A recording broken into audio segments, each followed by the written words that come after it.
Man ir kaimiņiene. Viņa dzīvo tieši virs manis. Viņa ir ļoti gara, viņai ir apaļas brilles, un viņas mati ir vienkārši milzīgi, pufīgi un čirkaini. Tādi paši, kādi viņas sunim. Arī cilvēki baumo, ka viņai ir 7 kaķi, un es visu laiku dzirdu, kā viņi skrien apkārt un gāž lietas un modina mani un kaut ko roku. Man viņa nepatīk. Viņa nekad ar mani nesveicinās.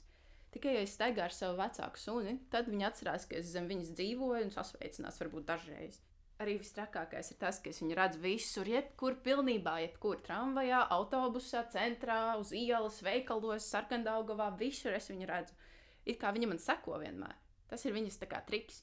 Viņai rokās arī vienmēr ir kulas. 2 vai 1, viņa vienmēr staipa savas kulas līdzi. Viņa vienmēr atrod kādu tanti uz ielas, ar ko parunāt, vai mūžīgi viņa ar kādu vienmēr runā.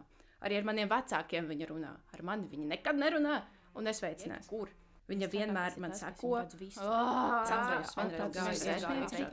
It kā viņa man vienmēr sako. Viņa nesveicinās. Viņa nesveicinās man.